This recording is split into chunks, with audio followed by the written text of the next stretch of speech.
So hi friends, Bigg Boss season 6-ന്റെ 83ാമത്തെ episode May 31 ഒരു റിവ്യൂ തരാം എന്ന് കരുതി. സോ ഇന്നലെ ആകെ ഒരു 3 ടാസ്കുകളാണ് നടന്നത്. ആദ്യത്തെ ടാസ്ക് വളരെ മനോഹരമായ ടാസ്ക് ആയിരുന്നു. ചോർച്ച സിദ്ധാന്തം.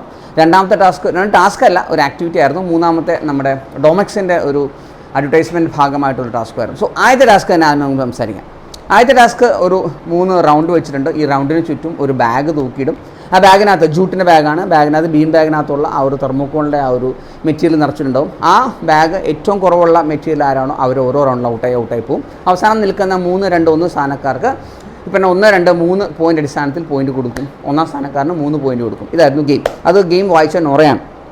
വളരെ സിമ്പിളായിട്ടുള്ള ഗെയിം ആണെന്ന് നമുക്ക് തോന്നും, പക്ഷേ നല്ല രീതിയിൽ ഫിസിക്കൽ എഫേർട്ട് വേണ്ട ഗെയിമാണ്. അത് മാത്രമല്ല കറങ്ങണം. അത് കറങ്ങുമ്പോഴത്തേക്ക് ഉണ്ടാകുന്ന പ്രശ്നം വെച്ചാൽ നമ്മുടെ BP ഷൂട്ടാവും, നമുക്ക് ഈ പറഞ്ഞ പോലെ പൾസ് റേറ്റ് കൂടും, നമ്മൾ ശരിക്കും എക്സോസ്റ്റഡ് ആവും, ചിലപ്പോൾ ബ്ലാക്ക് ഔട്ട് ആയി പോകും. സോ ഈ സാഹചര്യമായിരുന്നു ജാസ്മിൻ ഉണ്ടായത്. കാരണം ശരീരം അനങ്ങിയിട്ടില്ല. ഇവരെയൊന്നും ശരീരം അനങ്ങാതെ കളിക്കുന്നതുകൊണ്ടായിരിക്കാം ജാസ്മിനൊക്കെ ഫസ്റ്റ് റൗണ്ടിൽ തന്നെ പോയി നേരെ മെഡിക്കൽ റൂമിൽ പോയി പിന്നെ BP ഒക്കെ ചെക്ക് ചെയ്തു, ആൻഡ് ഓക്സിജനെ കൊടുത്തിട്ടുണ്ടാവും. നേരെ വന്ന് റെസ്റ്റ് എടുത്തു. അങ്ങനെ ജാസ്മിൻ പോയി. സോ ഈ ഒരു റൗണ്ട് സെറ്റപ്പ് നോക്കുവാണെങ്കിൽ സിജോ ക്യാപ്റ്റനാണല്ലോ. സിജോയുടെ ഫ്രണ്ടിൽ നിന്നത് ശ്രീജോയുടെ ബാക്കിൽ നിന്ന് നമ്മുടെ നന്ദനയുടെ ബാക്കിൽ നിന്ന് അർജുൻ്റെ ബാക്കിൽ നിന്നത് ജിൻഡോയുടെ ബാക്കിൽ നിന്ന് അബിയുടെ ബാക്കിൽ നിന്ന് സായിയുടെ ബാക്കിൽ നിന്നത് ഋഷിയുടെ ബാക്കിൽ നിന്ന് ജാസ്മിൻ്റെ ബാക്കിൽ നിന്ന് again Nora and Sreethu. So ഇങ്ങനെയാണ് ആ റൗണ്ട് വന്നത്. സോ റൗണ്ട് വന്നപ്പോഴത്തേക്ക് ഇവർ വെൽ പ്ലാൻഡ് ആയിരുന്നു. കാരണം എല്ലാവർക്കും അറിയാം ഏറ്റവും കൂടുതൽ പോയിൻറ്റ്സ് ഉള്ളത് അബിക്കാണ്. 13 പോയിൻറ്റ്സ് അവൻ ടിക്കറ്റ് ഫിനാലെ വിൻ ചെയ്ത ഒരാളാണ്. സോ പ്രത്യേകിച്ച് വലിയ ഗെയിമിന് വലിയ പ്രസക്തിയില്ലെന്നറിയാം. എന്നാലും ഇവർ ഗെയിം തൻ്റെ പെർഫോമൻസിന് വേണ്ടി കളിച്ചു എന്നുള്ളതാണ്. സോ പെർഫോമൻസിന് വേണ്ടി കളിച്ചപ്പോഴത്തേക്ക് ആദ്യത്തെ ഝഗട ബോട്ടിൽ നടന്നത് ശ്രീതുവായിട്ടാണ്. പക്ഷേ ശ്രീതു അത് വളരെ ടാക്റ്റിക്കലായിട്ട് അത് കൈകാര്യം ചെയ്തു. ആൻഡ് അത് കഴിഞ്ഞ് നോറയും സിജുവായിട്ട് ചെറിയൊരു വഴക്ക് നടന്നു. സിജുയുടെ ഗെയിം കളിച്ചു എന്നുള്ളതാണ്. പക്ഷേ നോറയ്ക്ക് ആ ഒരു ഫിസിക്കൽ അറ്റാക്കൊന്നും വിത്ത്സ്റ്റാൻഡ് ചെയ്യാനായിട്ടുള്ള കപ്പാസിറ്റി ഉണ്ടായിരുന്നില്ല. സോ അയാൾക്കത് വേദന എടുത്തു. അയാൾ അത് ബാഗ് വലിച്ചിറങ്ങിയിട്ട് അയാൾ ഇറങ്ങിപ്പോയി ബാത്റൂമിൽ പോകുന്നു, ക്യാമറയുടെ മുമ്പിൽ കിടന്ന് കരയുന്നു, തിരിച്ചു വരുന്നു, ആ ബാഗുമായിട്ട് കളിക്കുന്നു. പക്ഷെ അപ്പോഴത്തേക്ക് ഇവൾ ഔട്ടായി എന്നുള്ള കാര്യം തീരുമാനമായി. സോ അങ്ങനെ നോറ എക്സിറ്റ് ആവുന്നു. അത് കഴിഞ്ഞിട്ട് നമ്മുടെ നന്ദനയുടെ ബാക്കിൽ നിന്ന് നമ്മുടെ അർജുൻ്റെ ബാക്കിൽ നിന്ന് നന്ദനയായിരുന്നു. സോ അർജുൻ്റെ ബാഗിനകത്തുള്ള മാക്സിമം ഈ പറഞ്ഞ ബീൻ എടുക്കാനായിട്ട് നോക്കി. പക്ഷേ അർജുൻ പറയുന്നതായിരുന്നു, ഞാൻ സമ്മതിക്കാം, ഞാൻ ബാഗ് ഒന്ന് കെട്ടിക്കോട്ടെ, എന്നിട്ട് നീ എടുത്തോ. പക്ഷെ നന്ദന സമ്മതിക്കുന്നില്ല. അവളപ്പോഴും ഈ പറഞ്ഞ ബാഗ് വലിച്ചുകൊണ്ടിരിക്കുക. ആർക്കായാലും ക്ഷമ നശിച്ചു. നമ്മളത് കണ്ടുകൊണ്ടിരിക്കുക. നമുക്ക് തന്നെ പറഞ്ഞു, ദൈവമേ അടിക്കാഞ്ഞ ഭാഗ്യം എന്ന് തോന്നിപ്പോവും. ആൻഡ് നന്ദനെ വീണ്ടും പിടിച്ച് വലിച്ചു. പക്ഷേ ഈ പറഞ്ഞ പോലെ ദേഷ്യം വന്നായിട്ടായിരിക്കാം അർജുൻ അത് വലിച്ച് ഊരി ഇവൾ പൊത്തോന്ന് താഴെ വീണു. അവൾക്കും വേദനെടുത്തു. അവളും കരഞ്ഞുകൊണ്ട് മുങ്ങിക്കൊണ്ട് പോയി. പക്ഷേ എനിക്ക് മെഡിക്കൽ റൂമൊന്നും വേണ്ടാന്ന് പറയും.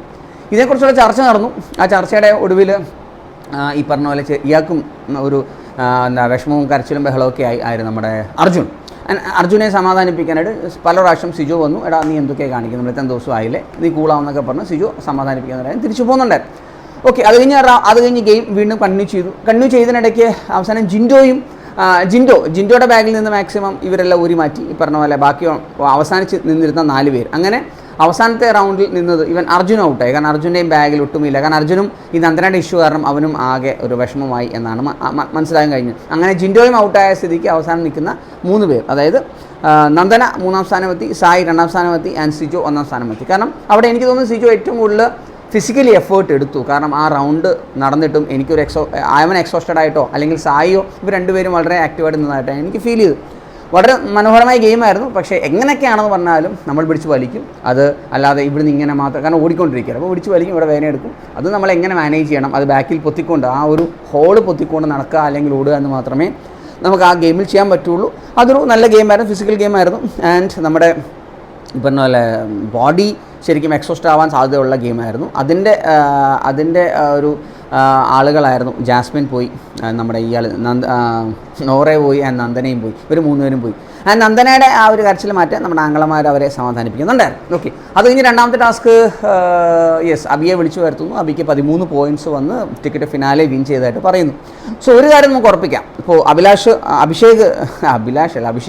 അഭിഷേക് ശ്രീകുമാർ ടോപ്പ് 5 എത്തിയ സ്ഥിതിക്ക് ഇനിയും ടോപ്പ് 5 വന്ന ആളുകളുടെ ലിസ്റ്റ് എടുക്കുകയാണെങ്കിൽ അഭിഷേക് ശ്രീകുമാർ ഓൾറെഡി ഉറപ്പിച്ചു. ഇനിയുള്ള 4 പേര് ആരൊക്കെ?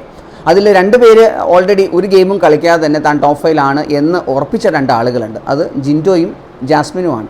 എന്നാൽ നല്ല രീതിയിൽ എഫേർട്ട് എടുത്ത് കളിക്കുന്ന, അതായത് താൻ ടോപ്പ് 5 വരും എന്ന്, ടോപ്പ് 5 എന്നല്ല കപ്പ് എടുക്കുമെന്ന് തന്നെ ഒരു വിശ്വാസമുള്ള ഒരാളുണ്ട്, സിജോ ആൻഡ് അർജുൻ.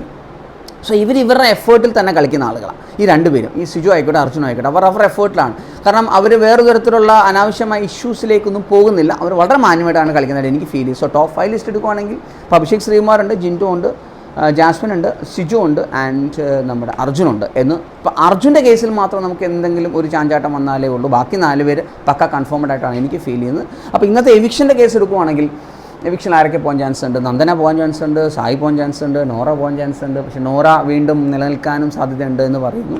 അയാൾക്ക് വോട്ടുണ്ട് എന്നാണ് അറിയാൻ കഴിഞ്ഞത്. സോ ഉറപ്പായിട്ടും നന്ദന ആൻഡ് സായിലാണ് ഒരു സംഭവം നടക്കുന്നത്. ഇവർ രണ്ടുപേരും പോകാൻ ചാൻസ് ഉണ്ട്. പക്ഷേ സായിക്ക് ഇച്ചിരും കൂടെ വേണമെങ്കിൽ നിൽക്കാം.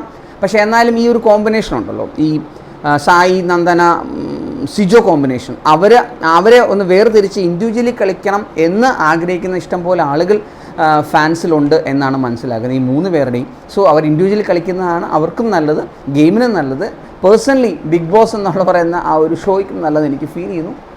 സോ എന്തായാലും കാത്തിരിക്കാം എന്താണ് ഇന്നത്തെ എവിക്ഷൻ അലാർട്ട് എന്താണ് പറയാൻ പോകുന്നത്. കാരണം വരും സമയങ്ങളിൽ എനിക്കൊന്ന് ഉച്ചയ്ക്ക് മുമ്പ് ഒരു പ്രൊമോ ഇറങ്ങും. അപ്പോഴത്തേക്ക് നമുക്ക് അറിയാൻ പറ്റും ആരാണ് ബാഗും തൂക്കി എൻ്റെ അടുത്തേക്ക് വരേണ്ടത് എന്ന് ലാലേട്ടൻ പറയാൻ നമുക്ക് കാത്തിരിക്കാം. സോ അടുത്ത റിവ്യൂ, അടുത്ത ലൈവ് അപ്ഡേറ്റ്സ് നമുക്ക് ഉടനെ കാണാം. സോ തൽക്കാലം ബൈ.